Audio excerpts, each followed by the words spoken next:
Greetings and welcome to our series of weekly devotionals where we take a look at one of the readings in the lectionary for this upcoming Sunday and offer a few thoughts for reflection.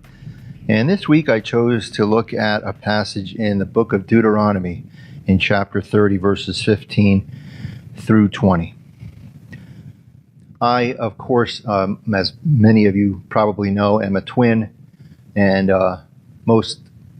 I'm not sure. I was always told we were fraternal. Most people think we're identical. When we were kids, my mom used to dress us up identically and in the same clothes for school, which I'm sure was very cute for my parents, but was a nice recipe for being bullied in school. I think my mom dressed me till I was about 23.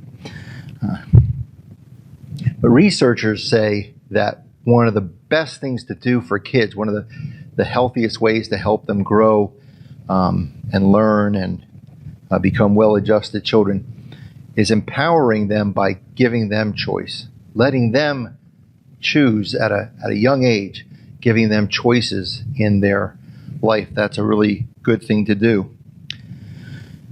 And I think God does the same for us. You know, one of the things I hear Christians say oftentimes especially when bad things happen, if God is all-powerful, why doesn't God intervene all the time and prevent bad things from happening?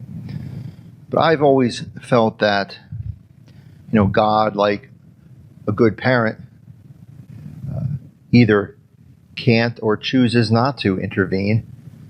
And that's a good thing because it allows us as human beings to have choice, which I think is important. We have free will. We have the ability to choose. Sometimes those choices lead to bad consequences, but we have that ability, that capacity. And the writer of Deuteronomy, who's often traditionally thought to be Moses, but we're not really sure who wrote Deuteronomy, but the writer alludes to this in the reading for this Sunday. I have set before you life and death, blessings and curses. I have set before you life and prosperity, death and adversity. Choose life so that you and your descendants may live. Of all the choices we have in our lives, this seems like a pretty easy one to follow. Life or death. Choose life. I remember a sermon by a pastor, and he said something to the effect of, we as Christians, we know the things we're supposed to do. It's not rocket science. We know we're called to love, forgive, have compassion, have mercy, have grace with others, have patience. And these things are the things that lead to a good and full and fulfilling life.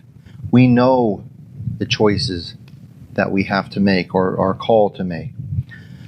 So this week we're going to reflect a little bit on some of the different choices we make and some of the choices that God calls us to make. And so when we think about choosing this choice that Moses sets up for the people, choose life, choosing to follow God.